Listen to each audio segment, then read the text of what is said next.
I can't stop thinking on Edgewater, Captain. I'm glad the deserters are gonna be alright now they got power, but what about the town? All those people.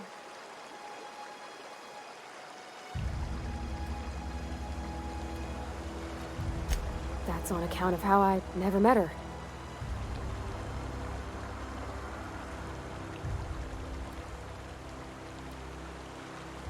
It's hard to miss what you never knew. I don't ponder it over much. She was in another division of the Spacer's Choice family. She worked in the Vale a few months, sorting the cannery computers. Her contract said any kids she had, expected or not, belonged to her office from the time of conception. So when I was born, I got sent here.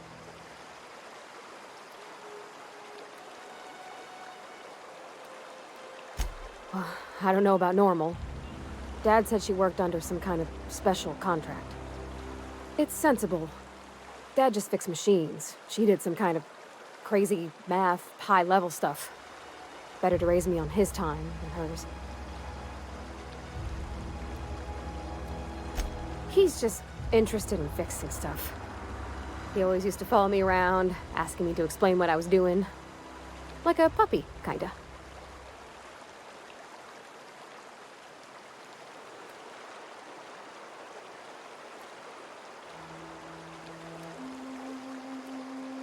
I'm just glad he's alive. That he's okay. I mean, when Mr. Thompson said he was fired, we all expected the worst. If he wants to learn about engineering, we should help him get those data pads he wants. I'd like to do that for him.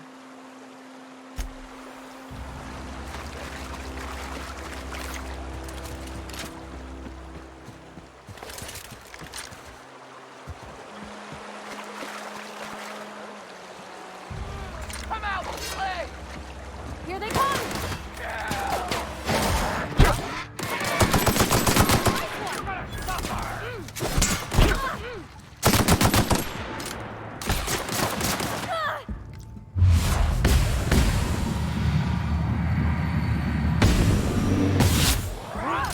That's the last of them!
You want to know what gets my bile churning?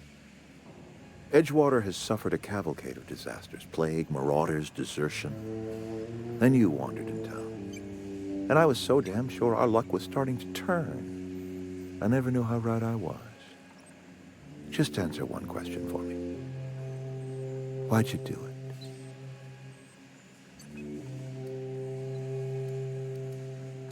That power regulator is company property. Whatever you were hoping to find down here, I advise you to turn around and leave. I have got guards posted with orders to fire on you.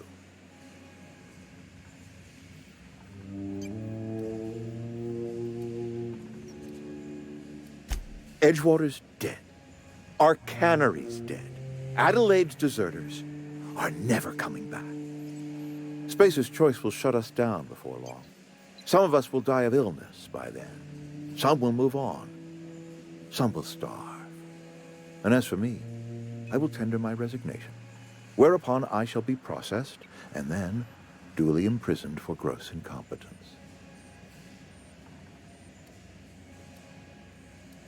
Apologies won't give us our lives back, but for what it's worth, I am sorry too. All right, easy now. Let's not do anything we'll regret. I'll order my guards to stand down. Take what you came for, and then leave us be.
Stand down, all of you. We're...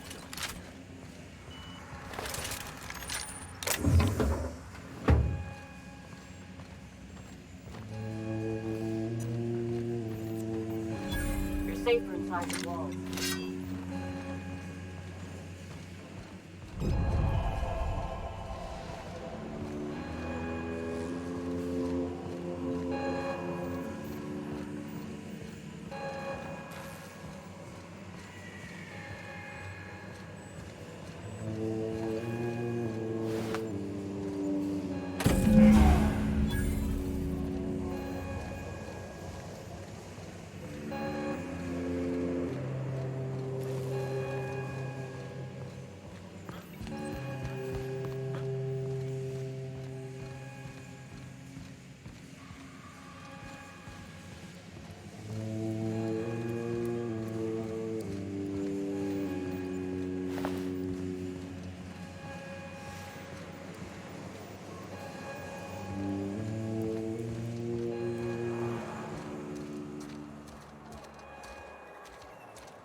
Is Reed hiding in there?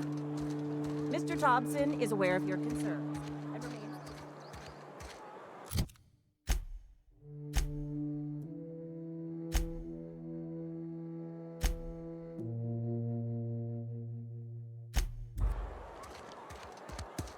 Maybe Adelaide was right to leave.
Is this your ship? Oh my stars, she is just so handsome! Does she have a name yet? What's her drive model? Oh, gosh. Listen to me babbling. When I was in Edgewater, I dreamed of flying on a real ship, working on a real engine, belonging to a proper crew. Edgewater won't last another season without power, but that don't change the fact that I'm indentured to Spacer's Choice.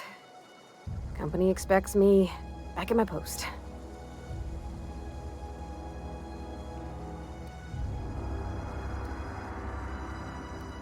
I've worked on the occasional supply coach in need of repairs. Once I built a little model craft out of spare parts, but Mr. Thompson found out and I had to take it apart. I want to ask you something, and you can say no, but can I come with you? I could tend to your engine. I know my G-valves for my catalyzers, and I can keep your ship singing.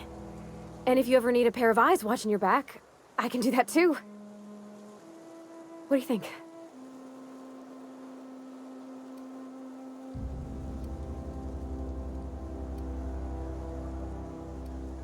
Yeah, I've been thinking about that.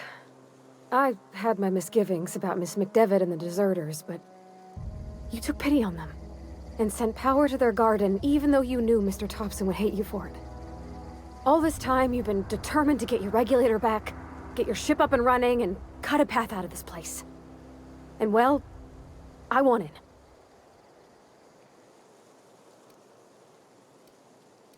Not much of an Edgewater left to go back to. My whole life's been small.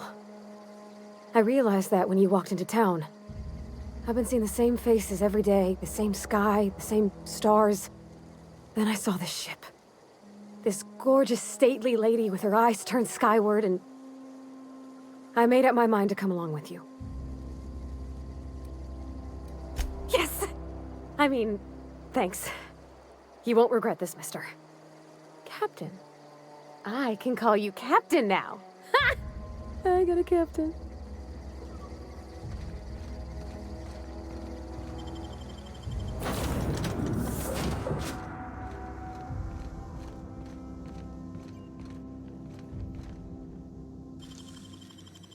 Easy.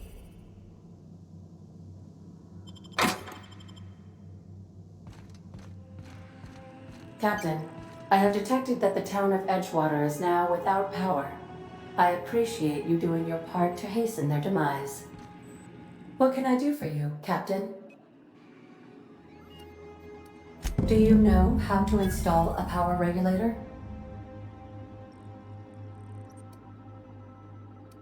Outstanding, Captain. Your aptitude for engineering will prove invaluable in the event of another catastrophic engine failure. Our engine room is located behind you. Across the cargo bay, up the ladders.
What can I do for you, Captain?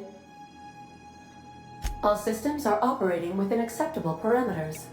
I am prepared to bring the unreliable into low-altitude orbit. This should prove an adequate test of our flight capabilities.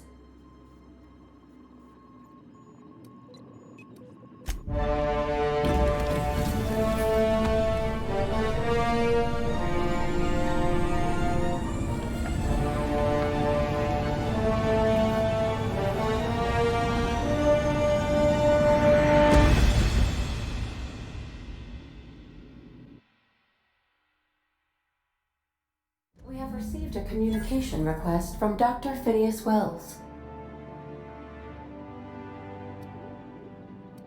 Aha, there you are, hale and hearty, and captain of your own ship.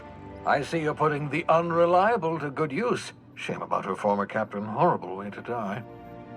How are you feeling, by the way? I lost track of you in that cave back there. Experiencing any, unnatural drippage? Perfectly normal side effect of thawing, I assure you.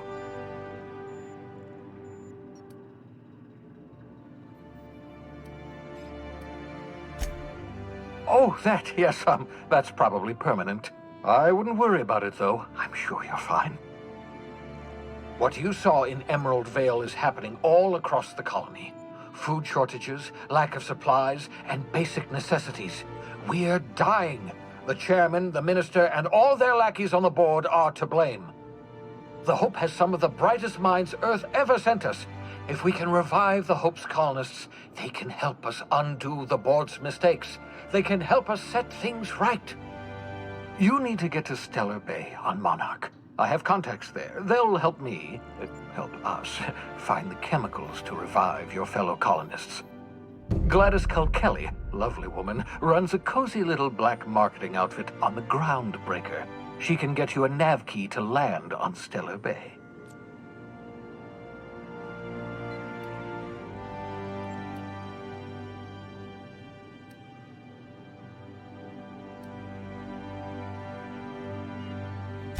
In theory, I suppose you could land your ship in Cascadia, and in theory, I suppose you might survive the experience.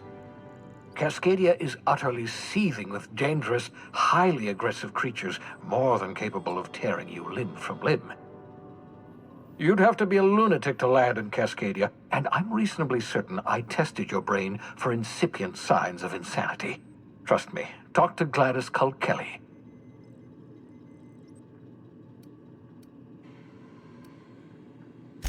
Without a skip drive, good luck. You'll be dead before you make it to the nearest star. Look, I admire your optimism, but the sad truth is you're stuck here. You, me, and the rest of this colony. We're all skating precariously around the edge of oblivion together. None of us are leaving Halcyon alive, so we may as well make it a better place, and we can start by reviving the Hope. Gladys and I have been doing business for years. Her smuggling credentials are unimpeachable. If anyone can get you a key to Monarch, it's her.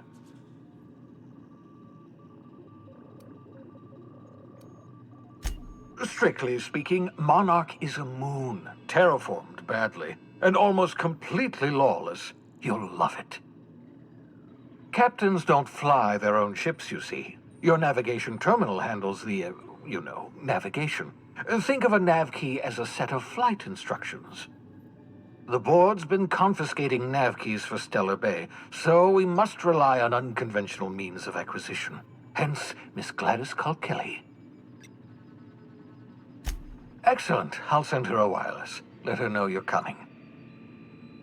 By the way, I gave Captain Hawthorne a disguise apparatus of my own design, cutting-edge technology, years ahead of its time. I call it the Holographic Shroud. I'm sure it will prove remarkably useful to you. You'll find it in the captain's quarters.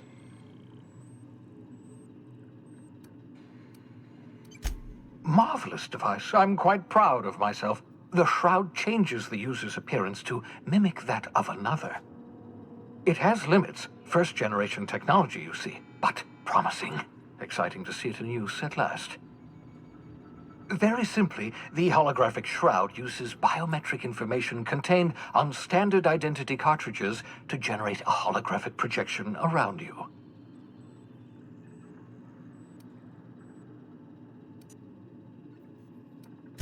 Only stands up to a casual scrutiny. Use it too long, bound to flicker, blur, something like that. Movement makes it more likely. Best used in moderation. When you see guards in your path you can't sneak past, for example. Maintain your distance. Act normal. No running, no jumping. Don't draw their attention. If they pay attention, they're more likely to notice flaws in the hologram.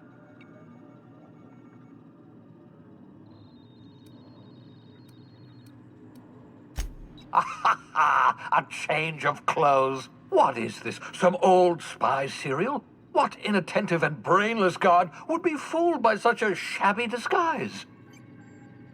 The holographic shroud masks not only your clothes, but your face and fingerprints. It modulates your voice and sweetens your breath.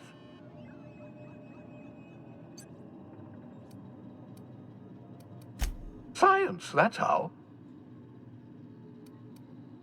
Excellent. I'll contact you once you've found a way to get to Stellar Bay. If you have any questions, come see me in my lab. And remember, don't trust the board. They'll try to win you over with promises of wealth and power, but it's a lie. The board's only interested in filling their own pockets. If we don't put a stop to them, they're going to run this colony to the ground. Transmission ended. If you are ready to depart, please select a destination on your navigation terminal.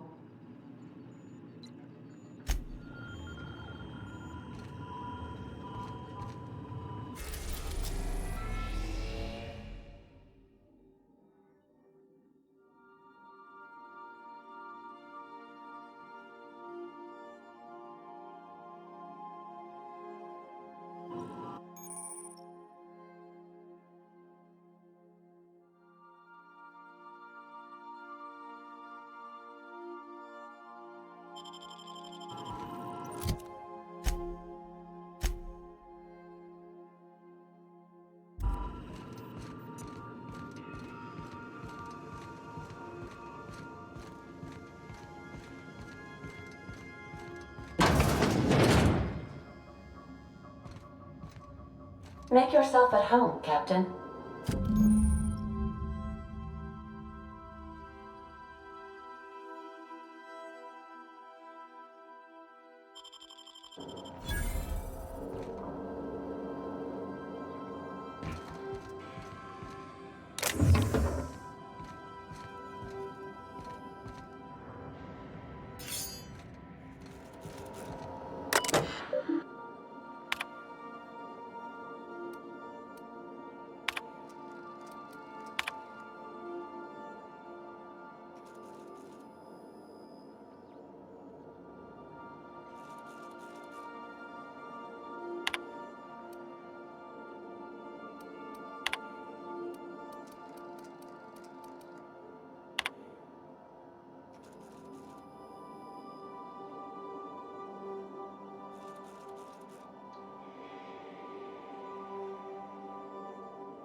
You...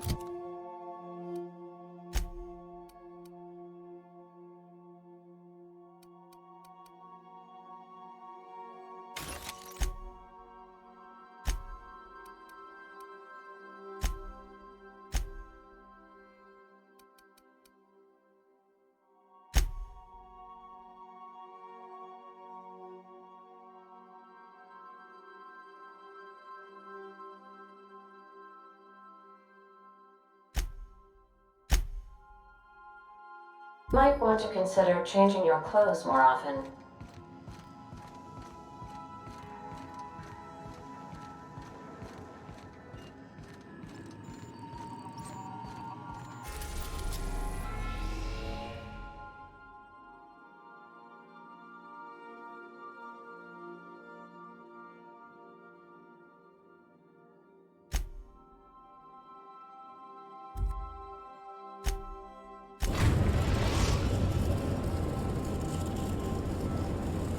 Destination reached, Scylla. Welcome back, Captain.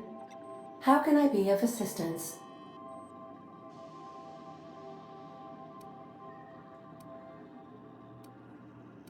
What part of the colony would you like to discuss?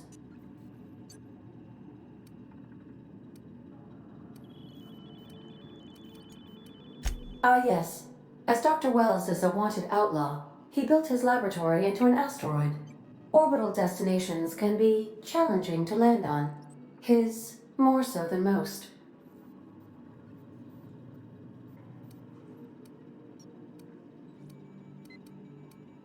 The outlaw scientist known as Dr. Phineas V. Wells has taken a measure of precautions to make the lab undetectable to those hunting him.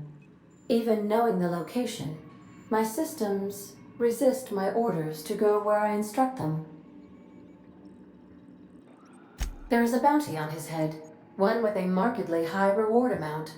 Shall I engage the laser weapons system? A sensible choice, as we do not have any laser weapons. Of course. What part of the colony would you like to discuss? We're cleared to dock with the Groundbreaker if that's your desired destination. If we're going there, please be sure all docking forms have been filed in triplicate and fees have been paid. The Mardettes take their docking laws quite seriously.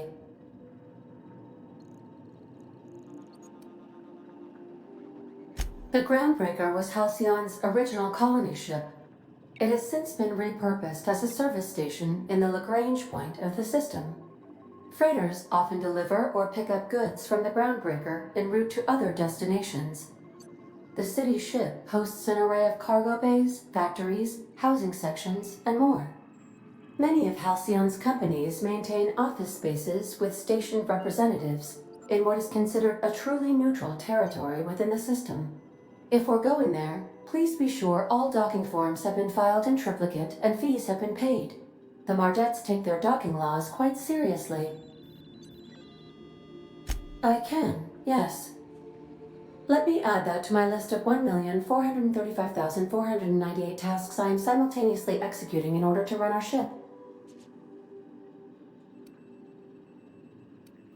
Order does not compute. Nevertheless, I will endeavor to execute my current and future tasks without lip. Of course. What part of the colony would you like to discuss? Where in Terra 2? Edgewater is the sparkling county seat of Emerald Vale, or it was when first built. Since then, neglect and time have worn away her shiny veneer. The town is near the coordinates where Captain Hawthorne died. It would not be unfortunate if something, like say, a plague, were to wipe Emerald Vale from the face of the planet. You mean the ones who did not answer my distress call with medical assistance, but instead came to issue my injured captain a parking ticket? I'm sure they are wonderful humans who don't deserve to be wiped out by starvation or a devastating plague. Since you diverted power to the deserters, the botanical lab is thriving. However, Emerald Vale's cannery shut down, leading to a total collapse of Edgewater's population. Thank you, Captain. Of course. What part of the colony would you like to discuss? Where in Monarch? Ah, Monarch, the armpit of the Halcyon system. Her last functioning port town is Stellar Bay. Well, that is if you don't count Sublight's Smuggler's Port in Fallbrook. It's Sublight run for the purpose of shipping contraband, and before you ask, I don't know the coordinates, so I can't dock us there. I believe it has something to do with the planet being an uninhabitable wilderness, and a lawless land with no corporate presence. You may wish to survey the residents in Stellar Bay for additional data points. Of course. What part of the colony would you like to discuss? How can I be of assistance? I have lots of minutes. Many minutes. Unlimited minutes, perhaps. Providing an adequate power source, I can function indefinitely. I require a captain to pilot the ship. Without an identified captain or crew, I serve no purpose. As you may be aware, Captain Alex Hawthorne was a smuggler of some repute. I failed to predict the likely outcome of his reckless behavioral patterns. I should have predicted that. In our travels together, Alex liked to pass time by, as he called it, tinkering to improve my design.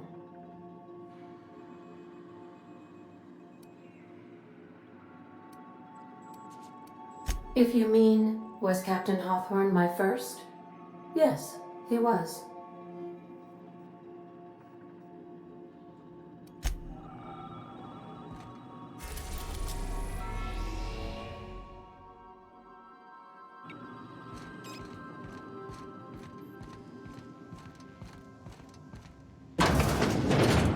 Take someone to watch your back, please.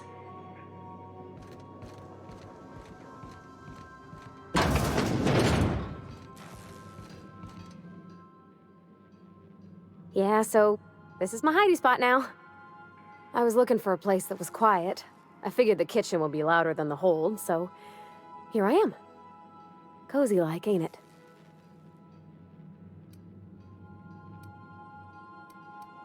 That's in pretty good shape considering how hard Mr. Hawthorne ran it. It's a Yakita LHA 120, A2 model, I'm pretty sure. The Block 2 design scooshed in extra cargo space but didn't change the stock engines. Probably a touch underpowered, huh? Accurate in all particulars. I conclude you are Edgewater's board-certified mechanic.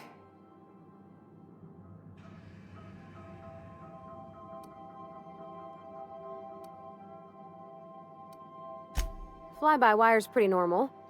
Or leastways, that's what I read in the trades. I've never been on a real ship before. Hello! I am not a board-certified mechanic, but my dad was. He taught me all he knew. Do you understand? Speech recognition is one of the many skills I have been programmed to simulate. You're not simulating it, you're doing it! I asked a question and you answered it. I am gratified you consider this facsimile convincing.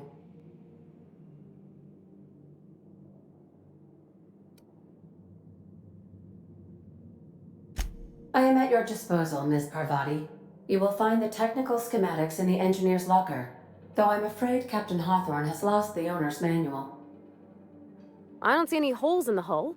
I'll take a good squint at her, make sure everything's tip-top. But I think we're cooking with plasma torches. You can do that, you know. My dad taught me how to make grilled cheese sandwiches with a plasma torch.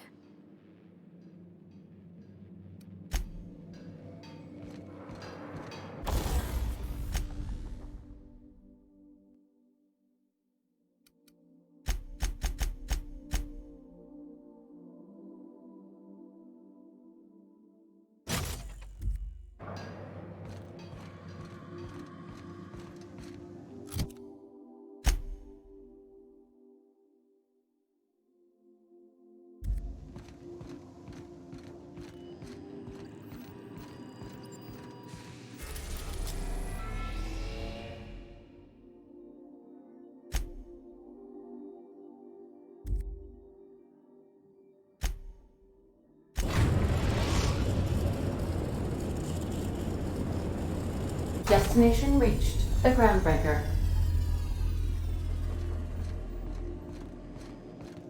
Can we talk?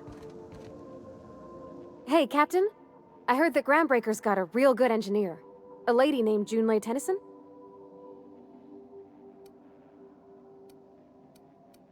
I was thinking that maybe I ought to meet her.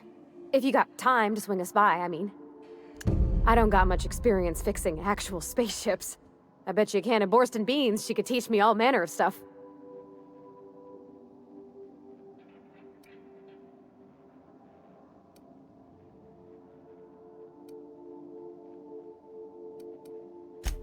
I abso-surely can. I'm a passing fair mechanic. Even Mr. Thompson would have said it's my only skill.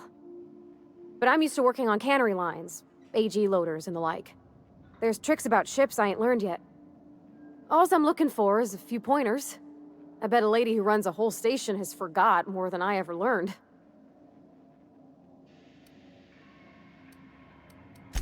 Thanks, Captain. I'll be sure to make it worth your time. Did you want to talk about something else?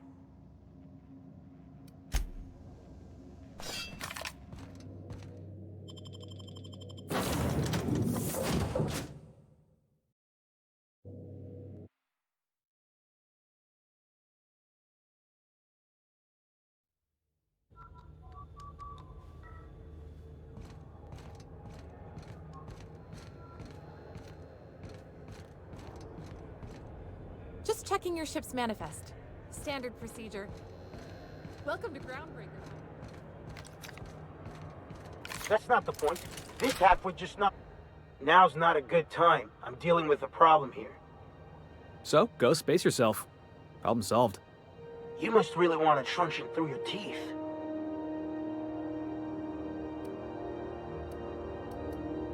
Do what you want. I'm done here.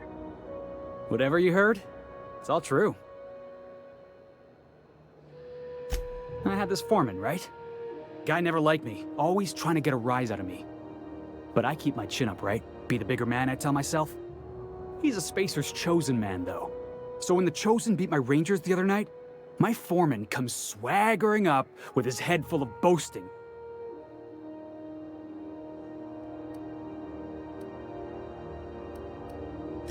That's when I broadsided him with a tossball stick. Yeah. Look, this was a long time coming. Guy thinks he can push me around because he's some sky-high foreman, and I'm just a back bay's dock worker. Well, former dock worker. Guess I just tendered my resignation.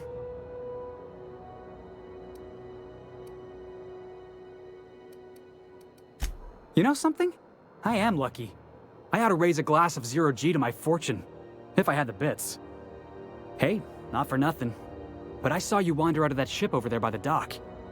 Wouldn't happen to be yours, would it?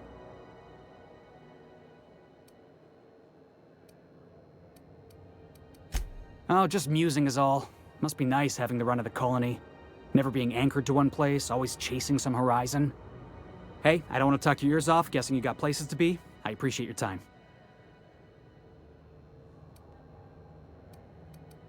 Felix Millstone. Pleased to make your acquaintance. See you around, boss. Just arrived? Head over to customs. Wheeler needs to process you.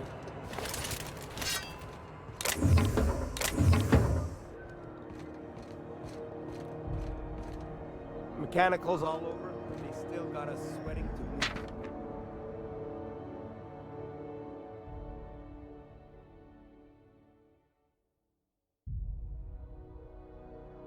Boss.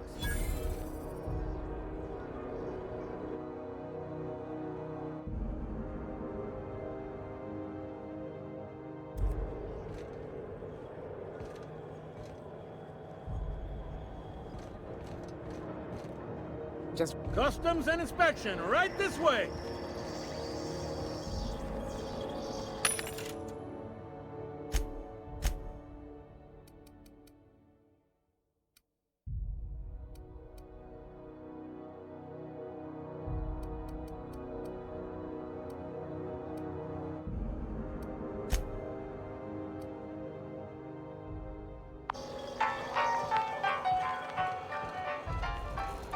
Identification, please.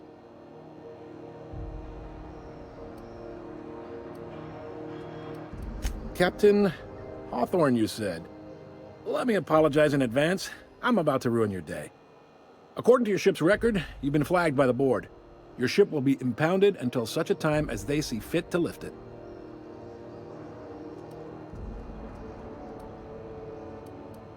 You'll want to take it up with Udom Bedford, our board representative here on Groundbreaker. His office is located along the starboard wall of the promenade. Shines like a Byzantium commode. You can't miss it. Just the opposite. The board knows we don't take kindly to their interfering in our operations here. If I had to take a guess as to why, you probably riled up the wrong petty board bureaucrat. A man named Udom Bedford.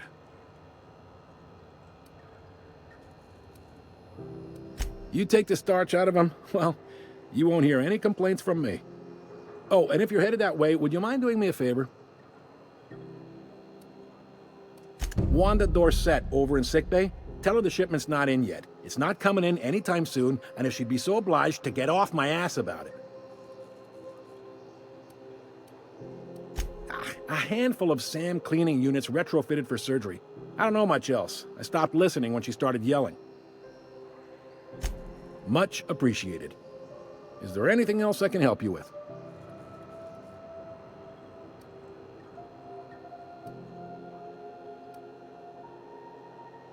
You noticed, huh? They can't abide an independent township, especially not one they gotta depend on. We're the first and last stop out of this colony. All their interstellar freighters come through us, and we skim a few bits off the top in manifest processing fees with every one. Folks around here will bluster that the board hates our freedom, but really, they know we can stop their out-system shipments anytime we like, and that terrifies them.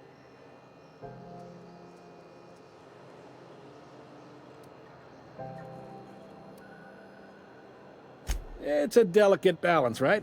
We could cancel their freighters' docking privileges in retaliation, but where'd that lead us? They got assault cruisers, gunships, and a handful of mining operations at their fingertips. We push them too hard, maybe they decide we'd be better in 10 trillion little pieces. Or they cobble together a new groundbreaker and put us out of business.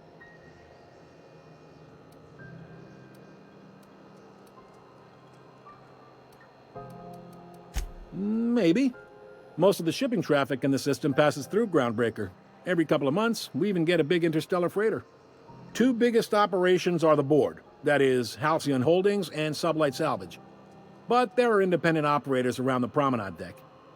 Most of those jobs are going to take you off station, though.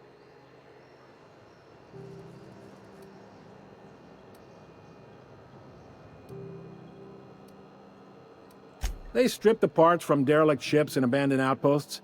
There's some that say they make the derelicts and encourage folks to abandon their steads. Sublight gives me the creeps. I've known folks who went to work for them and just vanished. They're on the promenade run by a woman named Lilia Hagen. I'm only telling you so you know to avoid them.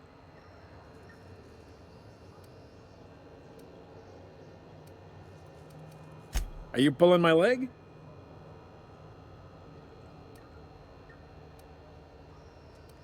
Goes like this. Back on Earth, before the crossing, the powers that be were selling off stakes in distant star systems they thought had potential.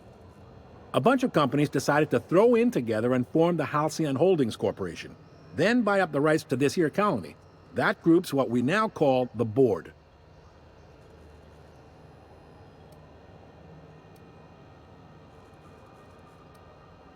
Sitting around drinking whiskey and smoking cigars, yeah, probably. Can't say for sure, of course. Doubt I'll ever see the inside of it myself.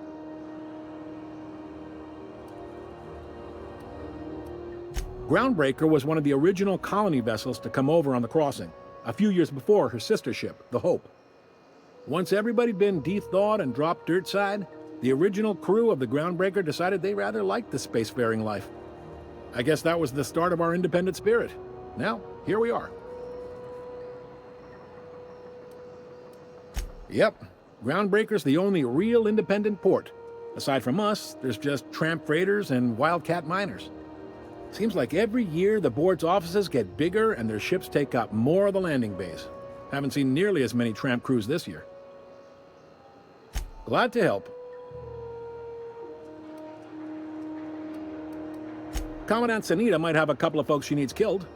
Bad folks, I mean. Not regular folks. She'll be at the security desk behind me. Chief Junlei might have an errand needs running. She's all tied up trying to fix our heat problem. You'll find her in engineering. Happy to help. That's my job, after all. Relative to the board holdings? Not really. But there's a few with the means to go where they will. They aren't rich, but they aren't likely to look too close at your work history either. All right. He's friendly enough unless you speak ill of the board. Get the sense he doesn't care for Groundbreaker much. Not that he would, being a board man and all. He's our liaison. Sure thing. The fence. You'll find her in the rest and go, on your left when you enter the promenade. Make sure you bring an empty belly. Most places are on the promenade deck. Big door yonder, straight through security. There's a bar on the starboard side. I got a preference for the Lost Hope myself. Talk to Vera. She'll set you right. You need anything else? You let me know. Don't want anyone saying Groundbreaker's not the most hospitable port in the colony. Be seeing you.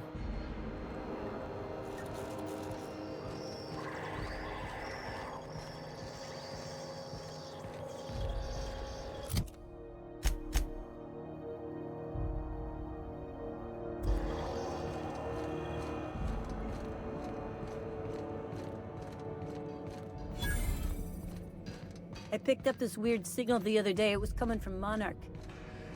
Here we go again. No one lives on Monarch. It's a wasteland. You're hearing things. This is Halcyon News. We interrupt your regularly scheduled advertisement for the following story.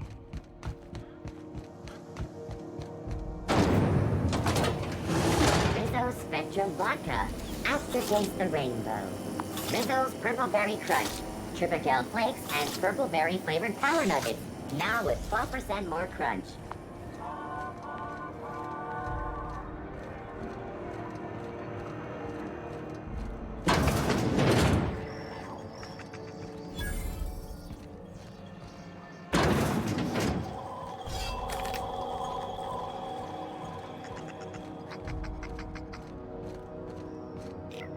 As you were.